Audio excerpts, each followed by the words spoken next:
Today Halloween? Yes. Maybe I should go as mom.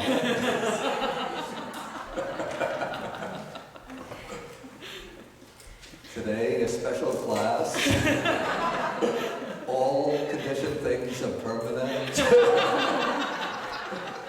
Sensual pleasures are enjoyable. And we all have a permanent, everlasting self.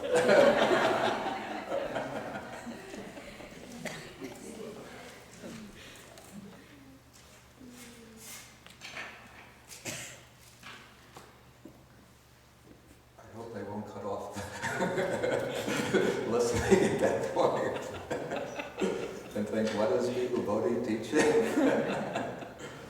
Okay, let us begin with homage to the Buddha.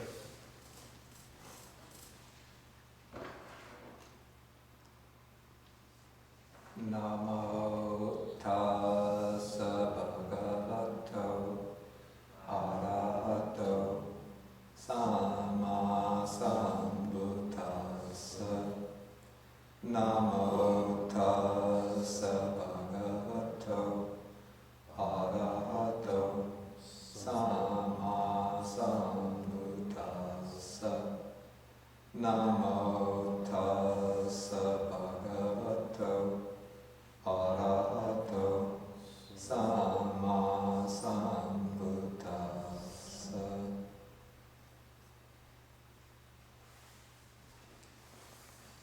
Good morning, everybody. Yeah, I had handed out this table that I prepared some years ago. I need to quickly time this. This shows the connections, correlations, correspondences between the fetters, the latent tendencies, and the asavas, the taints or maybe leakages. I'm not going to explain this table now because we haven't yet come to fetters or latent tendencies. But you keep this table, and I think when we come to the next sutta, sutta number 6, there we will encounter the fetters. Then when I explain the fetters, then we can look at the correlation between the fetters and the asavas. And in the later sutta, sutta number 18, we come to the, which is on the schedule, we'll come to the anusayas. Then we can see how the anusayas, the latent tendencies, fit into this picture. Okay, so now we've been studying sutta number 2 in the Majjhima Nikaya. This is the Sabbāsava sutta, the discourse on all the taints. And so far we have gotten through section number 11. And this whole section, from paragraph number 5 through paragraph number 11, is concerned with the dasanena asava, the taints to be abandoned by seeing.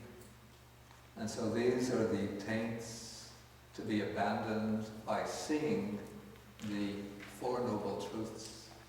And that is the distinctive attainment of the Sotapanna, the stream enterer, the disciple who has seen personally and directly the truths proclaimed by the Buddha, and by doing so has cut off the 3 most fundamental fetters: the fetter of personality view means the view of self, doubt, and wrong grasp of rules and observances.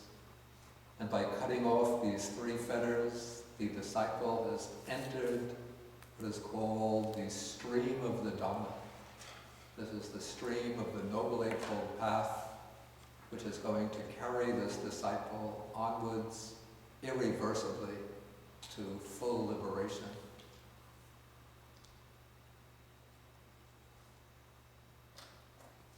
Okay, now with section number 2, there's what I would call a change in emphasis introduced. If you remember, at the very beginning of the sutta, the Buddha speaks about teaching a discourse on the restraint of all the taints.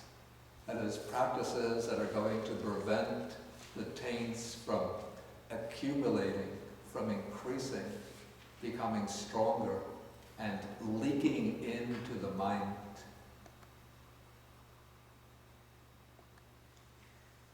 And then he introduces the word abandoning. And we saw that there are 2 basic types of abandoning. One is the complete abandoning by eradication, by utterly cutting off the taints or the defilements. And as I explained in the first class on the sutta, that kind of eradication of defilements takes place through the method of seeing, that's the first of the 7 methods, and the method of development, bhavana. The stage of seeing, that is the first world-transcending attainment. The attainment by which one sees into the ultimate truth of the Dhamma and thereby eradicates certain defilements right at the root level. And what is meant by development is that the cultivation of that vision of the truths until that vision becomes so strong, clear, brilliantly bright, that it's able to completely eclipse all ignorance, which is the fundamental ground, the primordial ground of all of the other defilements. And the stage of development covers the process of development covers the 3 higher stages of world-transcending realization. They're not mentioned separately in the sutta, but I'll just introduce the terms now. We'll explore them later in the next sutta that we take. These are the stages of the once-returner, non-returner, and arahant. Now the 5 methods that are sandwiched in between these 2 methods are concerned primarily with restraining the taints, that is, preventing them from cropping up into the mind and from gaining strength and force. And so now, with the second method, we come to what are called the taints to be abandoned by restraining. Samvara pahatava asava. And this method is taught specifically in the context of what is called exercising restraint over the sense faculties. Okay, so coming to the text, the Buddha says, what taints should be abandoned by restraining? Here, then he gives the answer, here a bhikkhu, a monk, reflecting wisely, this is pati sankha yoniso, reflecting carefully, thoroughly, systematically, abides with the I faculty restrained. While taints, vexation, and fever might arise in one who abides with the I faculty unrestrained, there are no taints, vexation, or fever in one who abides with the I faculty restrained. Then the same thing is repeated with regard to the ear faculty, nose, tongue, body, and mind faculty. Okay, and then concluding, the text says, while taints, vexation, and fever might arise in one who abides with the faculties unrestrained, there are no taints, vexation, or fever in one who abides with the faculties restrained. These are called the taints that should be abandoned by restraining.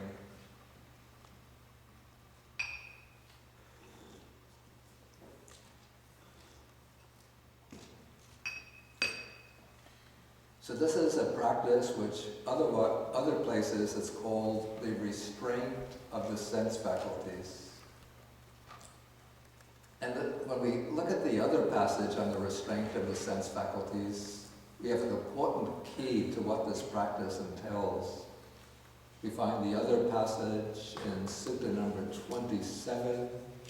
This is on page 274. Paragraph 15. The text says, on seeing a form with the eye, he does not grasp at the signs and features, since if he left the eye faculty unguarded, evil, maybe bad, unwholesome states of covetousness or craving and grief or dejection might invade him. He practices the way of its restraint. He guards the eye faculty. He undertakes the restraint of the eye faculty, and so for the other senses.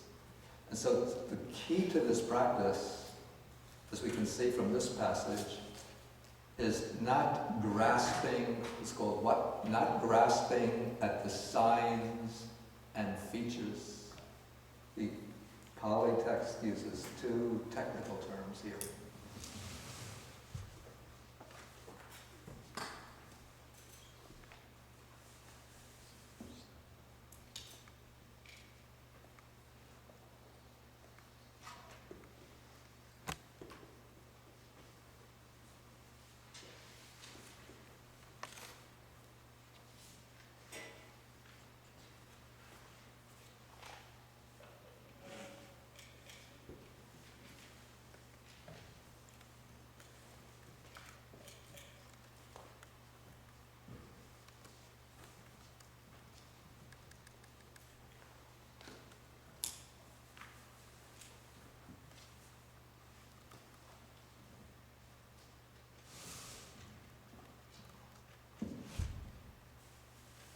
Okay, the commentaries explain that the nimitta is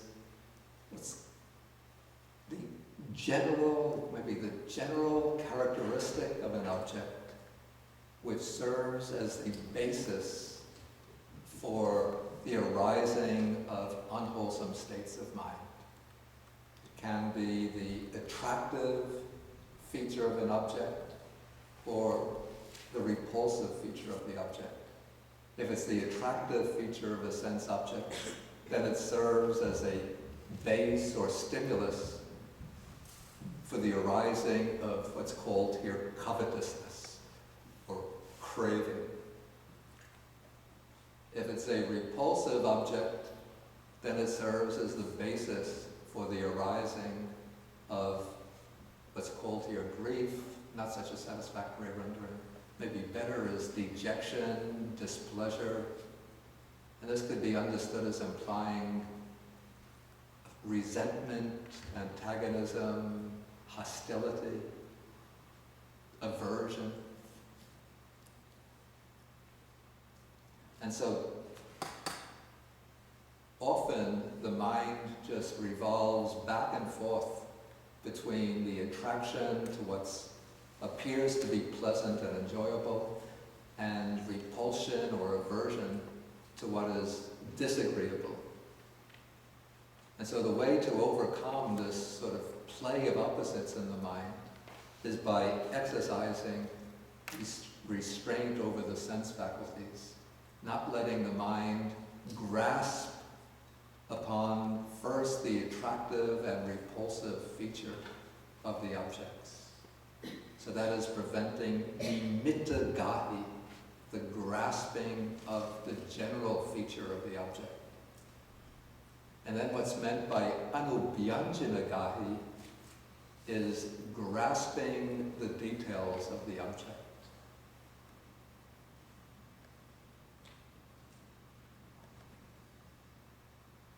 And so this practice is taught especially for monastics who have to restrain the arising of any kind of sensual craving, as well as aversion due to the difficulties of living a very simple monastic life. But it can be practiced really by anybody who's intent on gaining control over the mind. Okay, the way these two work, just to give an example, this example that comes up many times in daily life. For example, say a man sees a pretty woman, there comes initially the input into the mind, the first impression, pretty woman. And then the mind grasps upon that quality of prettiness, that is nimitta gahi. Then because there comes that initial stimulus, then it seems the eye of its own accord, so really with the mind behind it, but it seems almost automatically the eye starts looking, nice flowing brown hair or black hair, sparkling eyes, nice sweet smile, white teeth. So now Anubhyanjanagahi then starts moving down the body, nice breasts, nice waist, nice legs, nice feet, nice toes. Wait, crooked toes? Pigeon toes? And so now turning away from the attractive object to something repulsive, then starts looking back up at the face again. Wait, that nose is not so pretty. Big nose, crooked nose. Then the interest fades away. Okay, anyway, this is how the grasping of a pleasant object can take place. Then the grasping of painful objects, but disagreeable objects. This is an interesting phenomenon of the mind. What I've found, sometimes the mind will settle upon something which can be rather trifling, just very slightly annoying, and yet that comes to obsess the mind. I remember back many years ago when I started to meditate, this was when I was in graduate school, living in the residence hall at Claremont Graduate School. It seemed that whenever I sat to meditate, a dog about 2 blocks away would start barking. And it was just like a faint sound coming from the distance, but the mind would always settle on that dog, which somehow would start to bark as soon as I sat down. I might be studying maybe from 7:30 to 9 o'clock. Dog is quiet. 9 o'clock, I get my seat ready, sit down, cross my legs, settle in breath, out breath, in breath, bark! Out breath, in breath, out breath, woof, woof. In breath, out breath. This went on night after night till I decided, this was a graduate residence hall. There were students in the other rooms, sometimes talking, maybe watching television. You get the sound of the television. Didn't bother me. But just one dog barking 2 blocks away, that's what the ear is picking up. And so what I did finally, I have to go to the people who own that dog and I'm trying to meditate, at least they could be kind and understanding and put a muzzle on the dog so it wouldn't disturb my meditation. And so I would leave the residence hall, go walking down 2 blocks to the corner. The dog is still barking, woof, woof. But I get to the corner, and the dog is quiet. So which house is it?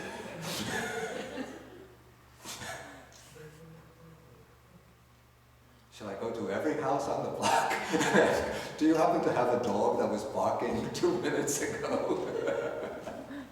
But then I thought the people are going to think I'm crazy.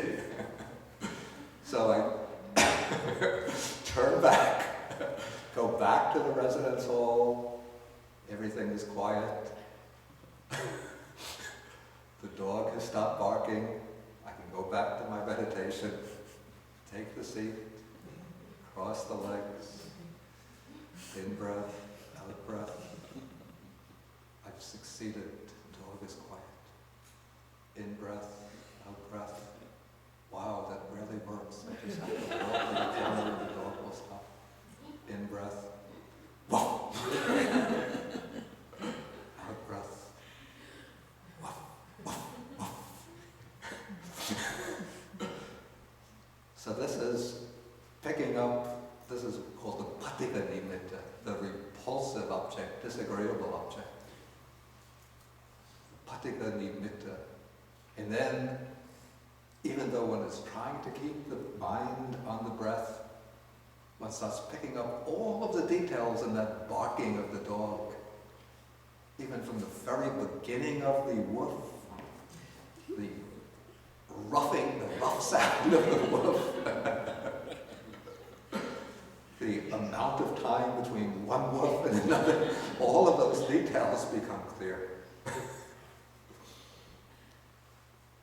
Okay, so this is the way the mind picks up the features of disagreeable objects.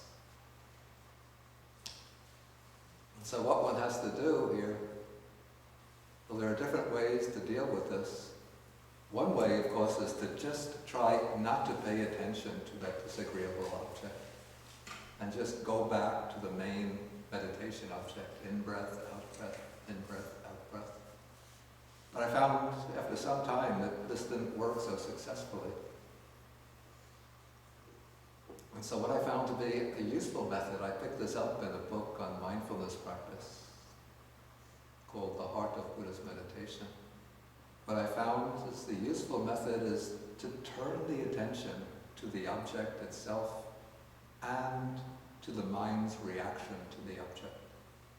So one just listens to the barking sound of the dog, just listening to sheer sound, not evaluating it as something interrupting my meditation, not something being done with malicious intent to disturb my meditation, but just, this is the play of conditions. People have dogs in the neighborhood, dogs bark, that's the sound of a barking dog. In fact, you could even suspend the idea of a dog barking, and it's just a sound,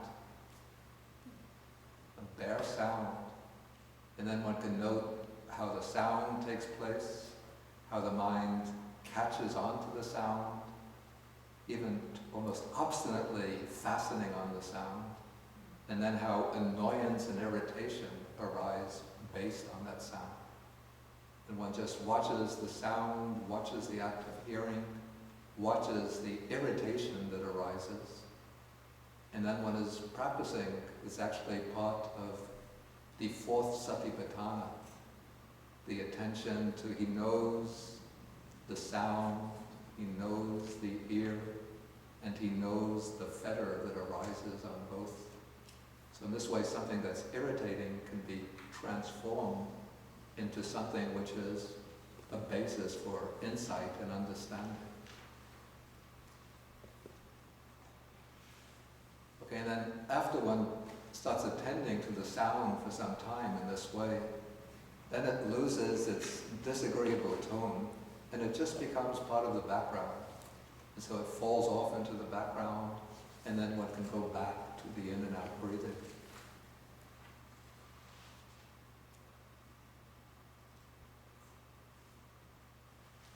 Okay, so now the Buddha speaks here in the Sabbāsava Sutta. He says that it's through reflecting wisely, that is important, that one dwells with the sense faculties restraint.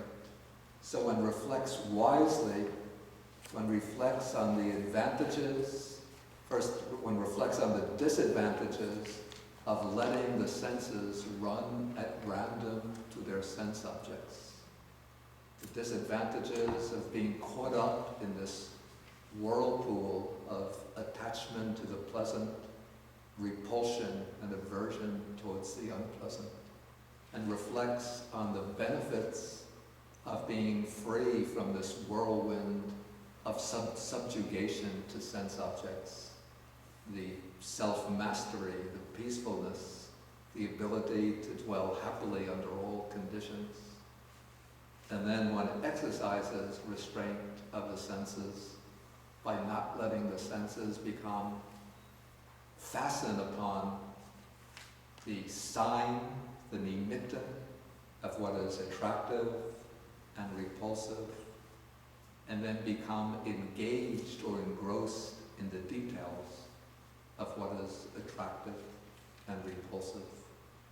And when one does that, then the text says, taints, vexation, and fever that might arise in one who doesn't dwell with the senses restraint. There are no, whatever taints, vexations, and fevers while taints, vexation, and fever might arise in one who dwells with the faculties unrestrained, there are no taints, vexation, or fever in one who abides with the faculties restrained. Here the text uses three words, and this is somewhat interesting, almost as if they're synonymous.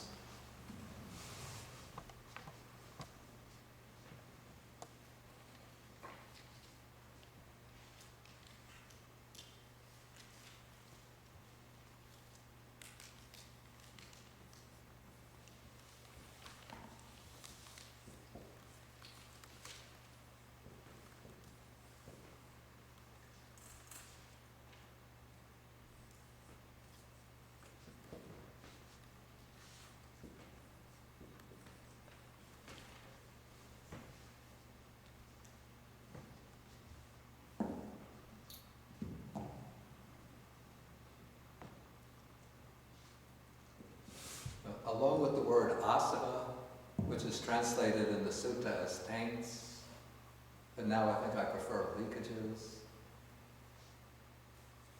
There also, and the word asava suggests the idea of a liquid flowing. But now we have two other words, vigata. Vigata is based on a root, han, which means to strike, to hit. And then the V, the prefix V, intensifies that, so it's something which strikes or hits at the mind. So I render it here as vexation, or it can also be rendered distress. And then the other word is parilaha, which comes from a root which means burning. And the word parilaha, it's often used to indicate a fever, like when one gets ill. But here it's not referring to a bodily illness, but it's the fever of the mental defilements, considered as burning the mind. And so we have actually three images given here, or underlying these words, three metaphors. One is that of a stream flowing into the mind, or water seeping through into the mind, leakage or seepage into the mind. The second image is of striking or hitting, and the third image is of burning.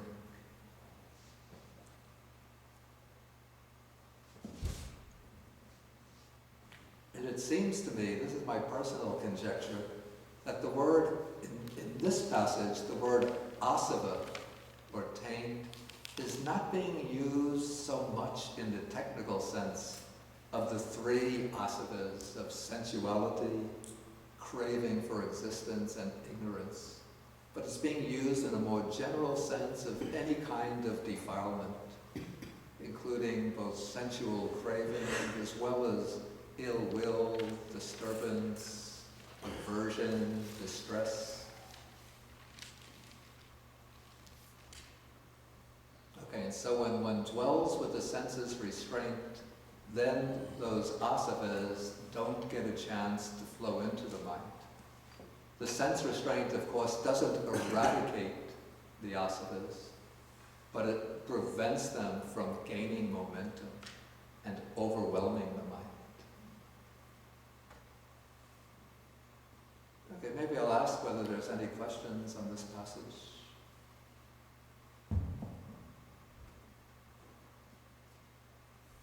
They should be pertinent questions, I mean, things that have to be cleared up.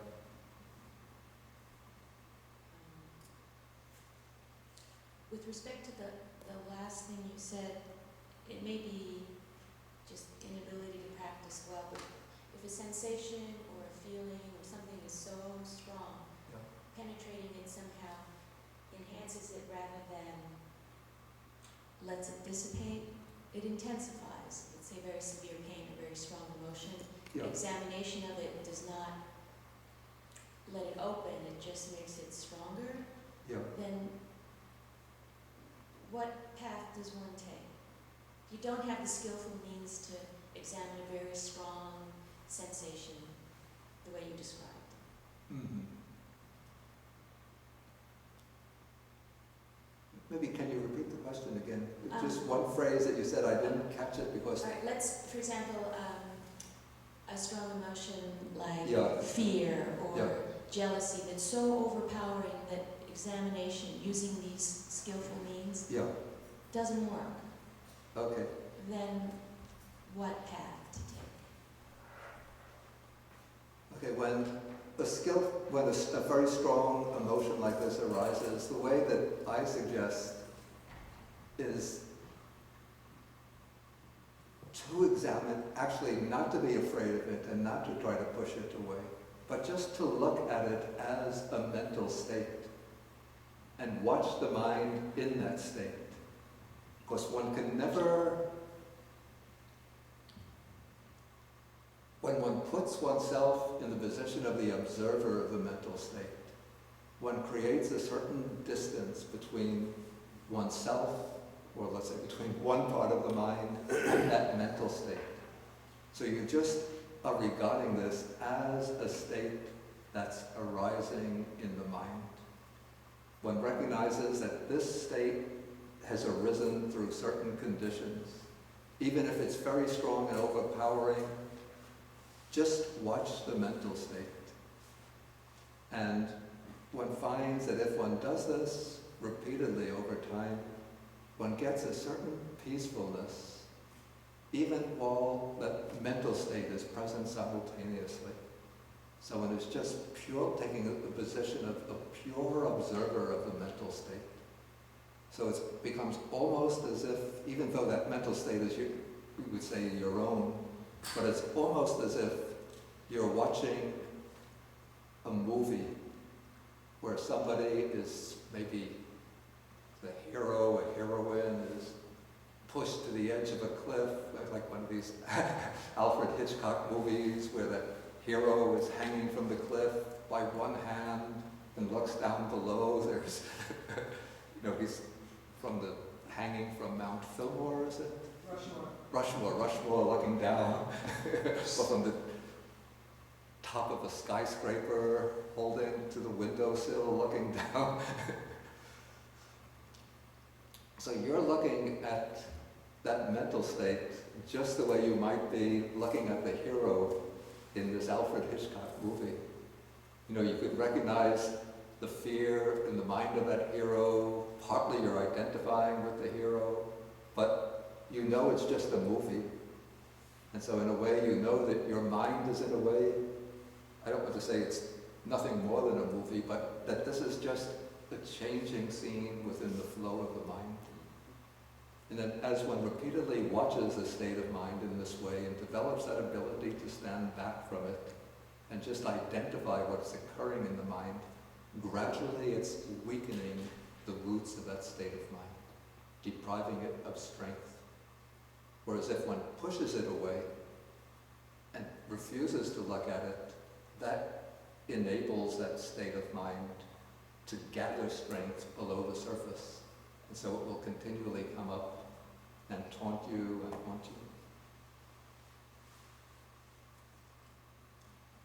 Thank you. Okay, but I pretty much want to keep the questions based just on the text itself. So if is the question actually directly related to the text? Well, Okay, then take the microphone.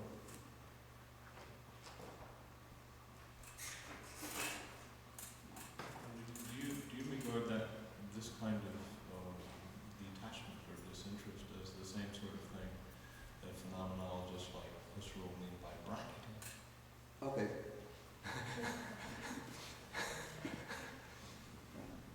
It's a good thing that you've asked somebody who in graduate school took courses in phenomenology, otherwise they wouldn't know what's meant by bracketing.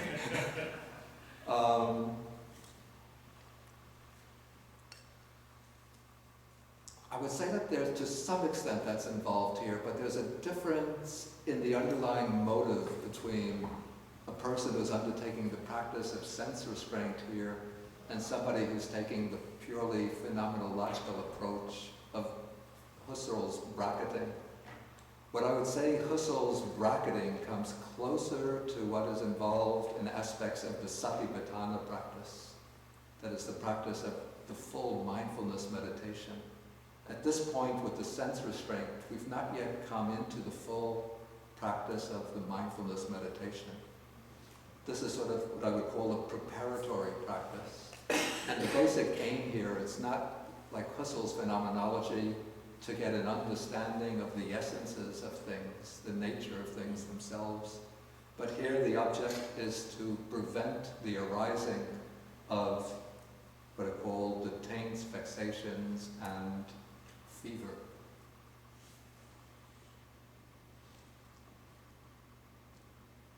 Okay, I think we should go on now to the next section. And this is a section, it's explained in terms of the practice of a monastic person, but it can be applied in its own way to anybody in any station of life. Here the Buddha is speaking about how a monk should use what are called the 4 requisites. In Buddhism, in Pali, we call these 4 paccaya.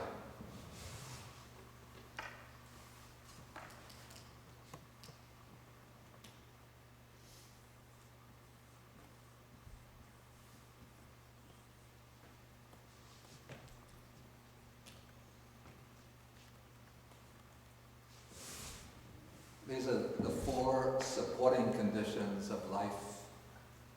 And the 4 supporting conditions are the robe, alms food, the dwelling place, and medicinal requisites.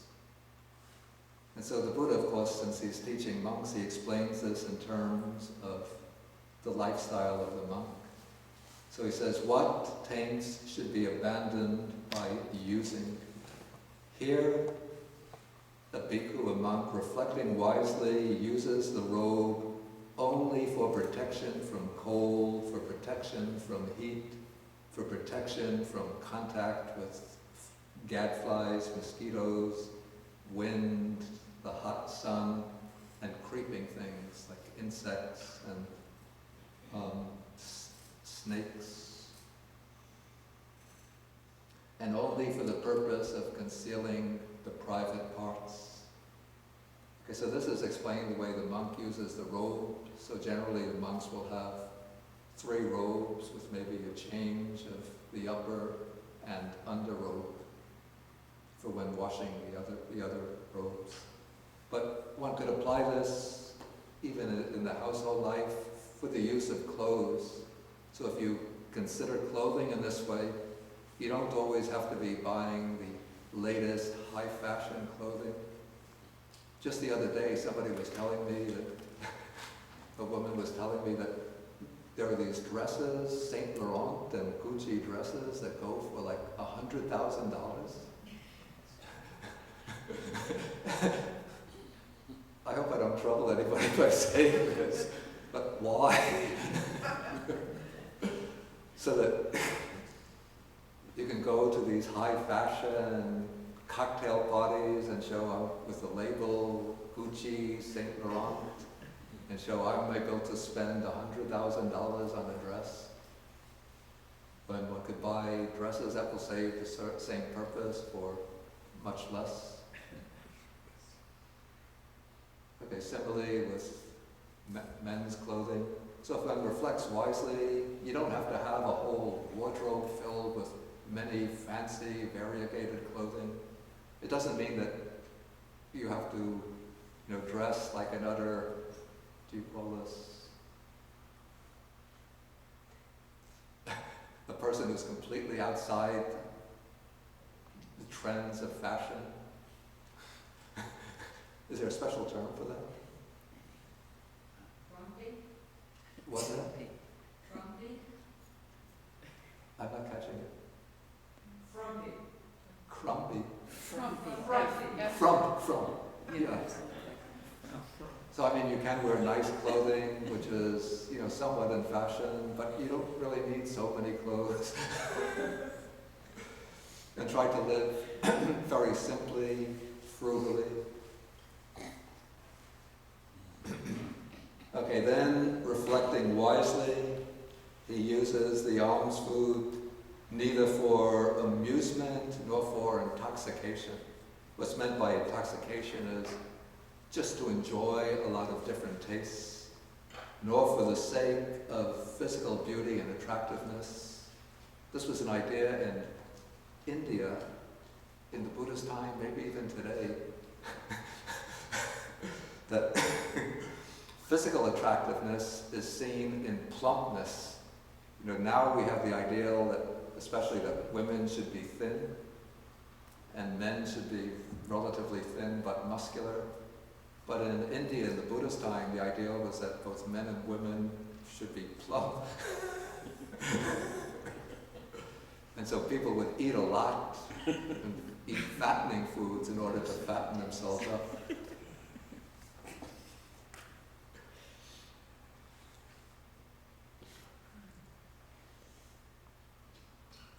So one eats not for the sake of physical beauty and attractiveness, but only for the endurance and continuation of this body, for ending discomfort, and for supporting the holy life, reflecting, thus I shall terminate old feelings, that is the old feeling of hunger, the pain of hunger, without arousing new feelings, that is the pain that comes from eating too much and then feeling discomfort, and then maybe the pain also of the illnesses that come from overeating. And I shall be healthy and blameless, and shall live in comfort. Again, this is wise advice for anybody to follow, especially now today when we know that eating in excess and eating the wrong types of food leads to obesity, to various illnesses like heart conditions, strokes, heart attacks, diabetes, and other conditions. Okay, and so it doesn't mean that one should avoid delicious food and just cook completely bland food. Though if anybody wants to taste bland food, I will be willing to cook for them. But one should know the proper measure in eating. Eat the right amount to keep oneself strong and healthy without overeating so that one becomes overweight. And one should eat the nutritious food that will support one's body and enable one to fulfill one's duties and to continue your Dharma practice. Okay, then the third requisite or support is the dwelling place. So here the text says, again, reflecting wisely, he uses the resting place or dwelling place only for protection from cold, for protection from heat, for protection from contact with flies, mosquitoes, wind, the hot sun, and creeping things, and only for the purpose of warding off the perils of climate. Again, it's the rain, snow, wind, and for enjoying retreat, for solitary meditation. Then the fourth requisite is medicines. In the Buddha's time, they didn't have very expensive prescription medications, no high-cost hospitals, high-cost insurance policies, but basically people used herbal medicines, and so they would provide herbal medicines to the monks, as well as certain refreshments which are allowable after 12 noon, things like honey, sugar. They would use the sugar from actual sugar cane, and drinks, allowable drinks. And so those are considered medicines as well. So reflecting wisely, he uses the medicinal requisites only for protection from arisen afflicting feelings, from the pain of illness, and for the benefit of good health. Okay, so again we have the same concluding paragraph. While taints, vexation, and fever might arise in one who does not use the requisites in this way, there are no such taints, vexation, or fever in one who uses them thus. So those are called the taints that should be abandoned by using. Okay, now I'll go directly into the next. I'll try to get through at least through the number 6, then I'll ask for questions. Okay, now we come to taints that should be abandoned by enduring. By enduring, what is being indicated here is patience, things that one has to endure with patience. And so this was especially necessary in leading the monastic life during the time of the Buddha, when usually for 8 months of the year, the monks would wander without any kind of fixed dwelling place. They would live out in the open.